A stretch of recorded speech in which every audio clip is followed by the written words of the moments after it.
June 24th. We'll start with the Pledge of Allegiance. Pledge allegiance to the flag of the United States of America and to the republic for which it stands, one nation, under God, indivisible, with liberty and justice for all. With nothing under audience, we'll head to reports. We have financial reports for the school department, Rockland High School student activities, Rogers Middle School student activities, and food services. 4 motions to approve. Second. All those in favor? Next, we have department head monthly reports. We have the athletic department with Mr. Kimball, the art department with Mrs. Thompson, the computer technology department with Mr. Wells, consumer science and phys ed with Ms. Newcomb, daycare, Mrs. Tate, Dean with Mr. Damon, English with Ms. Donovan, foreign language with Mrs. Tabers, math department with Mr. Casagrande, middle school with Mr. Griffin, music with Mr. Piazza, radio TV station with Ms. Breeden, science with Mr. Candizio, social studies with Mr. McAllister, and administrator for Dr. John Harrison and the nurse Mrs. Davis. Then we'll move on to... You gotta do the minutes. Did I miss the minutes? I did, I'm sorry. Let's go backwards, I'm sorry, to the acceptance of the minutes for the meeting of June 10th. Motion to approve. Second. All those in favor? Thank you. And all right, now go this way. Sorry, I'm just making sure you're all keeping watch on it. I went right by it. I feel like I'm backwards. Okay. Now we're on to personnel retirements and resignations. Dr. Cron, do you have anything to add? I don't. We want to wish, I do. We want to wish Stephanie Wells the best of luck in her new position as a principal. I think she's going to be in Mattapoisett, thank you. So we're very excited for her. And congratulations to Rich McAllister, who is the new principal of Rogers Middle School. We're very excited. Everyone seems to be hitting the ground running. Ms. Schipper, as the incoming principal of Rockland High School, has hit the ground running, and so everyone charges themselves up during July and August, and we'll be back at it. That's all I have. Okay, thank you. Any comments from that? Okay. Moving on to building rentals. Always busy, great to see pages and pages of activity in our buildings. If I could, I'd just like to thank Noel Novio for working with all of these providers. It's difficult, especially for the youth organizations, for getting them in, but making sure that all of our receipts come in before the close of the fiscal year, which is important. Which is big. I mean, this is almost 4 pages of activities. Correct. So very impressive, yeah. It's great, great to see. Old business, we have Phelps update. Do you have anything? I have nothing for tonight. I don't know if anyone else does. No? Okay. Now we'll go on to completed fundraisers. We have the Rockland High School cross-country and track field teams 5K race. They raised $4,919.51. So that's huge. Congratulations to them. And then we'll go on to new business with Cheryl Schipper, the adjustments to the Rogers Middle School handbook. This is your last act as middle school. Feel like we should have drums? It's exciting. Well, Not terribly exciting material. No.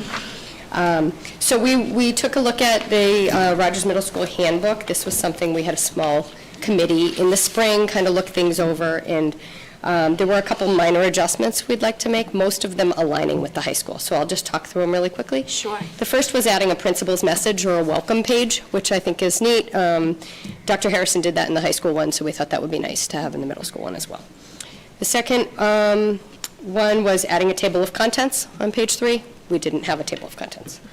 The third was kind of rearranging the order and grouping them by topic, which we had not done. It kind of had been listed by alphabet, which was you'd have attendance here and, just random hodgepodge, absence and it was just kind of all over the place. So we just kind of aligned it in a more, under a heading that made more sense for easy locating.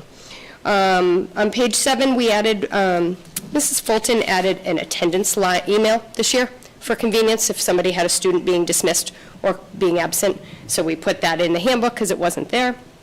On page 8, We used to be, the student support team used to go by the title LAT, Learning Assistance Team. We changed that to align all the schools in the Rockland Public Schools Student Support Team, so just changed that. Added a bell schedule in there for convenience, added in our elevator rules, which were not there. So those are pretty basic.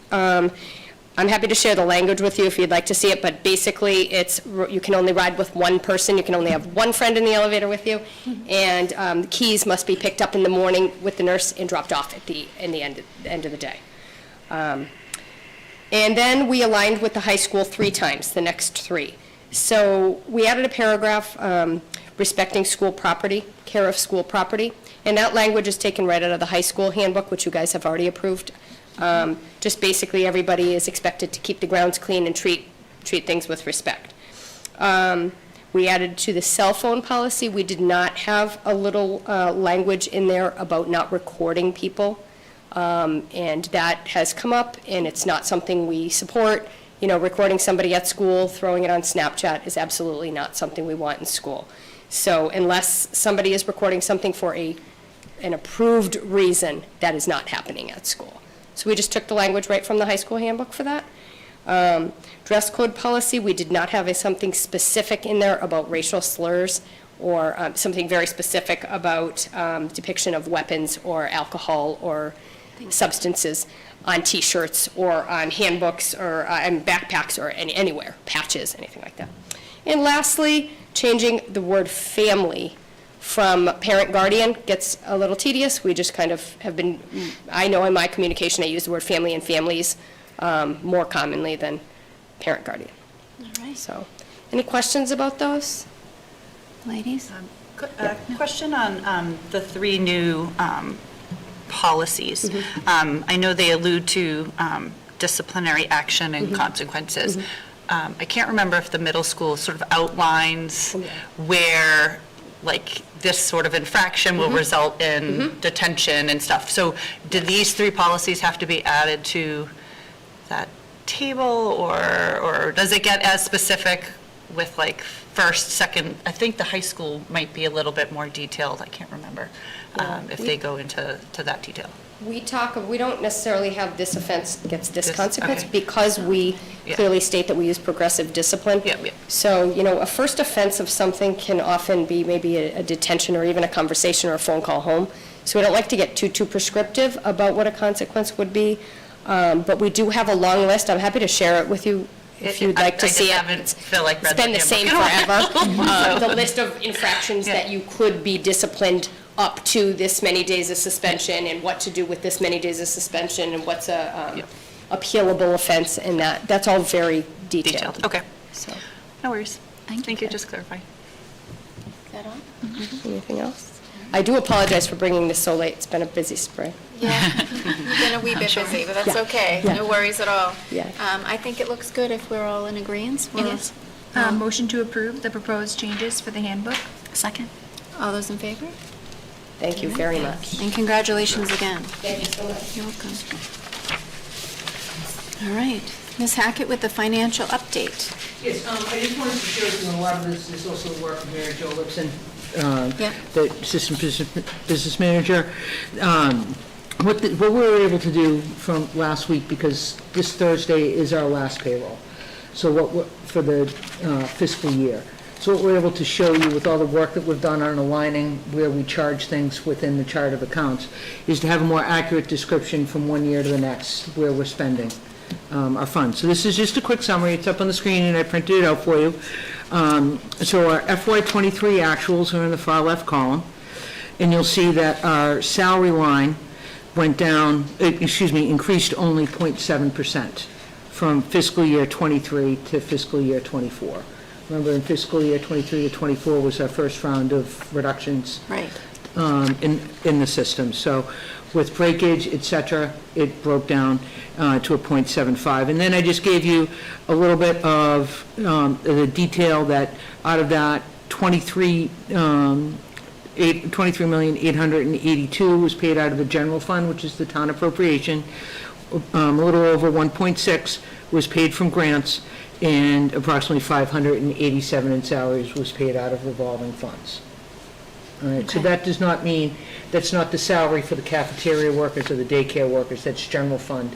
Rather, that's general fund employees that are subsidized or allocated to revolving accounts. Our out-of-district tuition, and this is something we've been speaking about all year, realized a 41% increase from 23 to 24. This will also increase our circuit breaker reimbursement, and we did qualify this year for emergency relief from the state, so we did receive some relief from the state, and we received a good deal of assistance from the town through town meeting appropriations as this came through. So we saw a 41% increase in out-of-district tuition costs. Our transportation, what we're now calling specialized transportation, which is sped transportation, homeless, excluding Comfort Inn, and foster, went up 102% overall. And we're now paying at $873,000, approximately the same amount in those areas as we are for yellow buses. Wow. For that. Now, this year, in attacking that, we've recognized it, we've realized it during the course of the year. Mrs. Novio right now is in the process, she began with our summer out-of-district kiddos and our summer in-district kiddos who need transportation to our summer programs. We've established an entire new bid process. We've spoken to multiple jurisdictions, other districts, most specifically working with Rockland, and we are adopting a new going out to bid process for each and every route in the district. So we may have some savings, we may not. I will say, both of these categories are not unusual Right. in our area or in the industry. These are what districts are experiencing. Okay, we are not alone in this.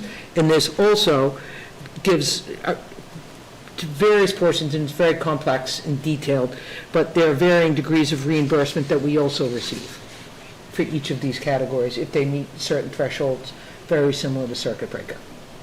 Okay. Okay? The Comfort Inn, I just gave you the total for the Comfort Inn and separated that out. Because we get asked that a lot. Yeah, from our regular homeless, all the homeless that we identified at the 174,000, the 150% increase are Rockland families. Okay. Thank you. Okay? Extracurricular is down a little bit, but again, this has to do with appropriately allocating where certain stipends, et cetera, are paid. We are still offering, there's been no reduction. In fact, there has been an increase in extracurricular offerings, and there will be an increase in extracurricular offerings, specifically at Phelps next year, now that they're up and running and they did a trial of 3 or 4 events this year, and they're hoping to do some additional extracurricular after-school activities Awesome. next year as well. And then, and as we have joked multiple times during the course of the year, our daily and our long-term subs are up 26% due to significant long-term subs for pregnancies and maternity leaves, which is, a wonderful thing. But going through what's not included here, and it can't be included here because we're not done yet, is our expenses. And that's because we have what's called an encumbrance report, and any bills that we weren't able to pay on the last warrant of the fiscal year, because they're received, past that date, we encumber. Town Hall keeps the books open, and when we come in, when we believe all the bills are in, we run an additional warrant, and we go. So, but where our expenses are running fine, we have about 146,000 in encumbrances, which is a really good low number. That is a very low number, and 93,000 of it is one tuition bill for a yellow bus, our last yellow bus tuition bill. So, the tightest year since I've been here for closing, the most curveballs, I'd say, other than COVID, right? Nothing really compares to COVID, but I think that, from the principals to the PPS director to our office, I think have worked really, really hard in tracking it, identifying it, knowing what's coming, projecting it throughout the course of the year. And we're very, very pleased that with this closing, we have been able to, that our projections for available grant revolving and circuit breaker for next year under our revenue will hold. We did not have to dig too far in to those 3 categories that our numbers for next year will hold, which was big deal. really 1 foot in both fiscal years with every decision that we made on where to charge each account. So I just wanted to present that to you as you go off into the summer. These are unaudited. Yeah, these are, there still could be journal entries that move things around, et cetera, but this is, a broad brush picture at a high level of where we anticipate closing the year in October. Mayor Joe Lipson has to do the end of the year report, which goes into DESI and is then audited. And then we get the audit report back in the middle of the year. But we feel very, these are 99% for salaries, specialized transportation, out-of-district, extracurricular, and daily subs. And again, we are not alone. This is industry-wide, these trends. I have a question. Go ahead. So you mentioned going out to bid for the buses. Is that for the summer program or for the next school year? Both. Okay. Both. So there are kiddos who go to out-of-district placements year-round. Okay. There are also, so we're paying for those students' transportation. We're going out to bid on those routes. And by going out to bid, it sounds very fancy. We're not advertising in newspapers and, Yeah. having special committee night meetings or anything like that. But we have a new process where we're getting competitive pricing for Mrs. Novio's doing all the work. And we've already realized a couple of route savings, as has a couple of other districts. So many people have joined this industry. That's and good. you see the vans Yeah. all over the place. Right. So it has brought in, some good competition over the course of the last 3-4 months. But we have very strict guidelines for insurance, queries, et cetera, who's driving records, et cetera. It's a very formalized process. It's been reviewed by legal. We're confident our kiddos are safe, and we're hoping to get some competitive pricing. And the pricing is also going down, hopefully, Right. somewhat across the board. And then we also transport kiddos to our programs during the summer as well. And then have you received any reimbursement for the Comfort Inn transportation? Not yet. We receive $104 per day that any student is here from the Comfort Inn. However, this out-of-district is money that we split the transportation costs to the district of origin. That means someone is staying at the Comfort Inn but going to school elsewhere. Wherever they're going elsewhere, we pay This is the 50%, cost, they pay 144. 50%, and then we're eligible through the same McKinney-Vento that we are for our own homeless to receive reimbursement through a federal program. And what DESI has done, they piloted it this year, and they're going to keep it next year, is once our number is audited, they're going to release the funds. So we also receive some from McKinney-Vento. It's not that much, can range from 20 to 37. One year we got 57%, but homeless and foster ranges between 25, 35% reimbursement. And the sped transportation falls into the circuit breaker program. And once you're over 50,000 for a kiddo, we are subject to appropriation. We receive 75% reimbursement from the Commonwealth on everything over 50,000 per kiddo, including transportation.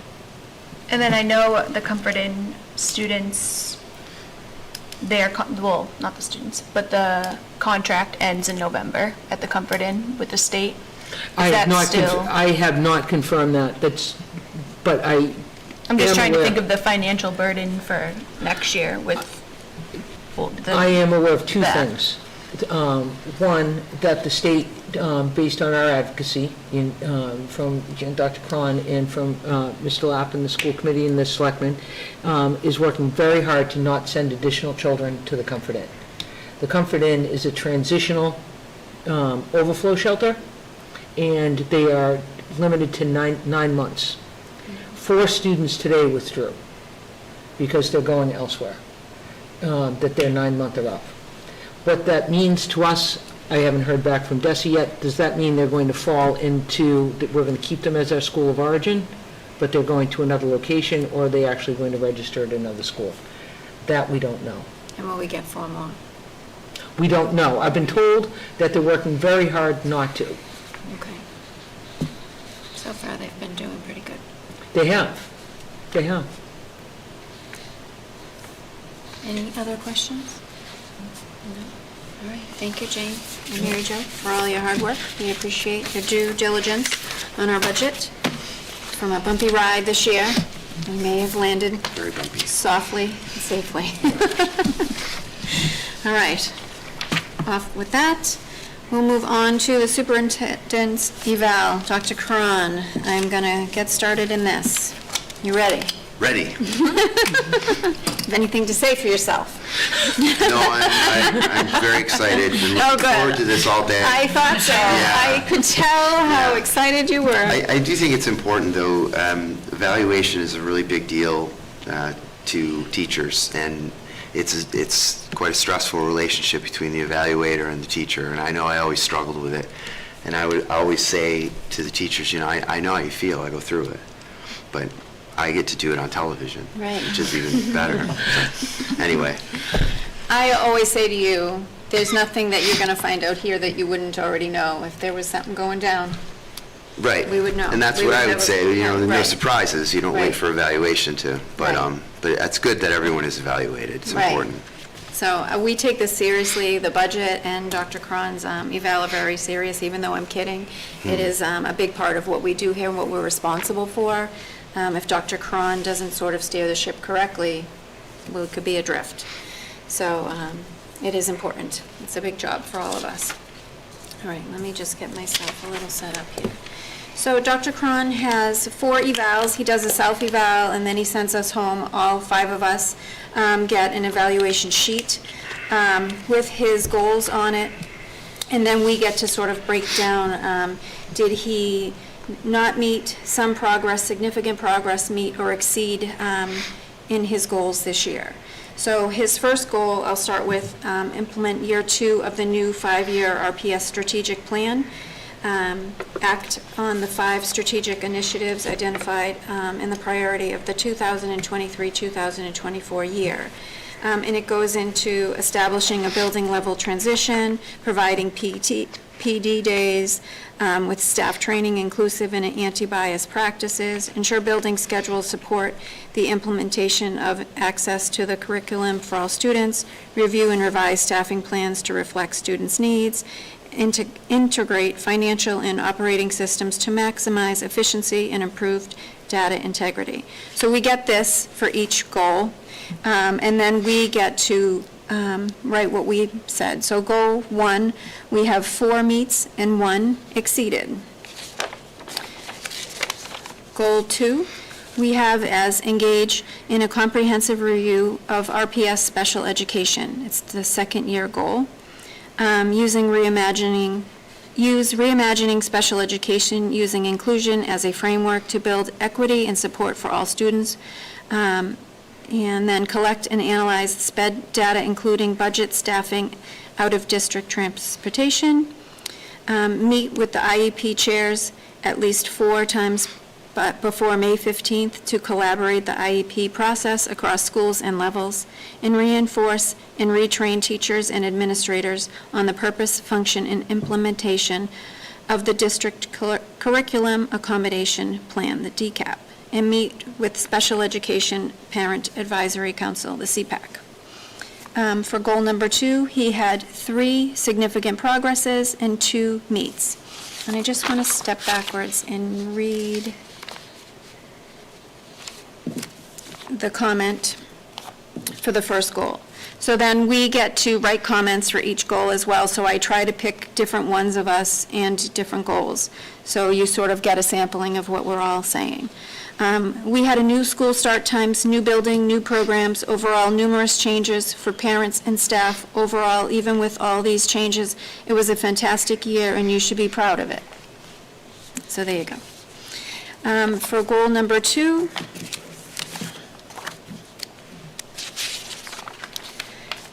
Dr. Cron chooses to meet with the IEP chairs 4 times a year in order to streamline the process of IEPs. He wants to know where we are. He wants to know we are offering the best level of care for our students in the most effective and efficient way. And then goal number 3.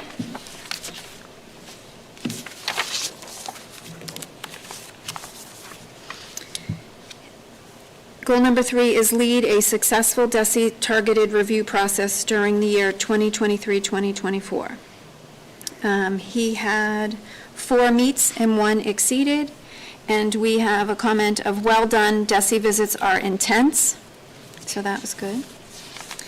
And then goal 4,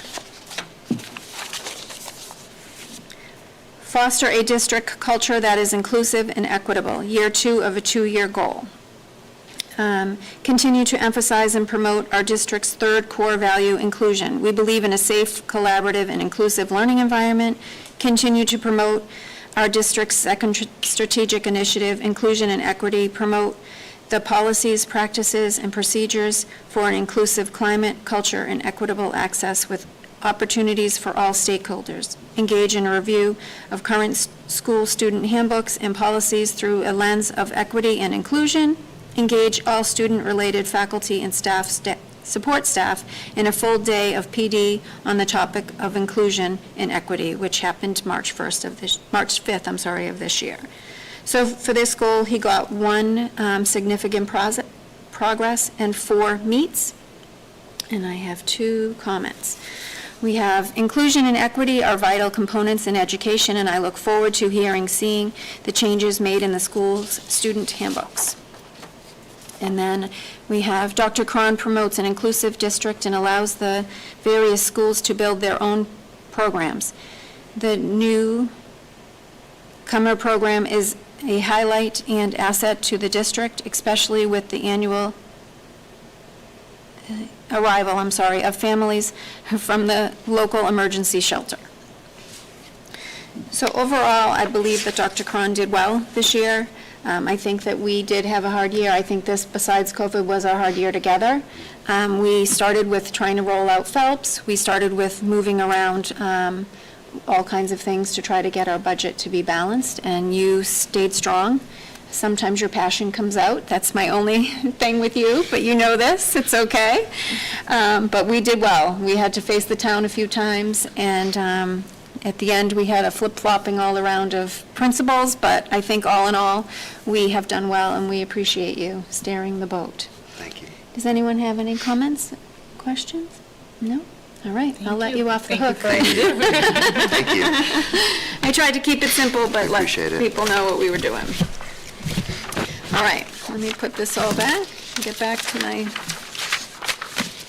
we'll move on to you for your superintendent's report. Sure. Dr. Cron. Just to sort of dovetail on that, it has been a challenging year. This is essentially the conclusion of my 8th year as superintendent and my 12th year in the district, and it was a very difficult year, and I find that it was the same as a teacher, that every year is a learning experience. And I flipped a switch a couple weeks ago, 2-3 weeks ago. I think the budget was hard. It was a hard pill to swallow this year. And I've been reading a little bit about this concept, the blue dot theory. I don't know if people have heard much about it. I won't go too far into it because I'll just make a fool of myself. But the idea is that we sometimes, I don't know if it's just the society we live in or our desire to get better, or if it's just a defense mechanism. I think if things stay the same, we tend to think that they're getting worse, is the fundamental theory under the blue dot theory. And I've had a chance over the past week or so to take a breath and realize all the things that we have to be incredibly grateful for in this district. We opened an $86 million building just in time before the economy went nuts. We haven't closed out the project, but believe me, we'll have some great news for the town when we do so. The building itself and the planning and the execution of merging those 3 schools was, the planning went as well as it could have, but the implementation far exceeded my expectations. I know I've praised Michelle Scheifele and her team, but I want to do it again because it was a feat. And everyone here was a part of that. So the building is just one example, but I think we have seen our demographics change year after year since I've been here, and yet our scores, our academic scores, stay the same or get better. That tells me that we're doing things properly. I'm extremely proud of this district and the school district and this town, and looking forward to next year. New leadership in the high school and the middle school is very exciting. Getting to know the middle school a little more this year. We've really both been under the hood of Phelps and Eston, and the high school, like, sort of know, and John, was very, very strong, so we really were able to hyper-focus on Phelps, but now we're spending more time at the middle school. I'm very excited about that. And I'll finish by just saying the greatest indicator of success is the kids. And I got to spend a lot of time in the last few weeks of school at ceremonies and events and the Cereal Box Challenge, and our kids are happy, they're healthy, they're thriving, they're safe. We just have a lot to be thankful for, and I just sort of want to end on that. So thank you for a great year. Thank you for this job, for this responsibility. It means everything to me. And I'm really looking forward to next year. Thank you. Yeah. And I meant to say that at the end of your review, that we always circle back to what's best for the kids, and I think that is totally in your Always. heart. There's no Always. question. I never have to steer you that way, neither, none of us do. Yeah. So I think that's what we're blessed with, that it's in your heart to be that way. Yeah. So thank you for that. Thank you. Anyone have comments to that? Nope. All right, we'll go on to public service announcements. I'll start with you, Ms. Jamie. All right, just wanted to say good luck to all the kids going to summer school this year, and to all those enjoying the new camp at Phelps. So hopefully they have fun. Can't wait to see pictures and hear great stories of all the activities that are happening at that camp. Good luck to all the staff and kids that are transitioning in and out of our school district, and then just enjoy the summer and be safe. All right, thank you. Miss Emily? I have nothing to add tonight. All right. Miss Michelle? Could I plug the library? You can. All my little friends out there. There are so many wonderful things that happen at our Rockland Public Library, and it's a wonderful resource. I have fond memories when I was a kid. Recently visited there for a Bridgerton event, my fascinator, and was able to. Yeah, did you go? It was fun. Kind of racy. Yeah. Oh, no, it was fun. Throwing it out there. Visiting the children's room and so forth, they still have so many wonderful activities. Yeah, Please, it's great. Please visit our library. It's a great resource, and I hope everyone has a wonderful, restful summer. Thank you. And welcome, Michelle. We were lucky to have you on board with us this year. We appreciate It's it. very interesting, very, very interesting. I'm learning so much. So on to me, I have, even though I said a flip-flopping of principals, how lucky are we that we just maneuver people around and we have such strong candidates to be able to lead these schools and believe in what we're doing here. So congrats to Ms. Shipper again. Congrats to Mr. McAllister. We're lucky to have you. We're excited to see what you're going to bring to the table. This will be a big adventure for you, but we know you're up for the challenge. So I'm excited to see what you're going to do with this. And then I wanted to thank my fellow committee members here with Melissa as well for serving with them. It's always great. I never feel alone at this table. I never feel adrift, even though it's a lot of pressure to sit here as the chair. I'm lucky to have this team right here with us, and you as well, Noelle. So that's all I have. Enjoy your summer. Motion to adjourn? Second? All those in favor? That's all right. Thank you. Thank you. Okay.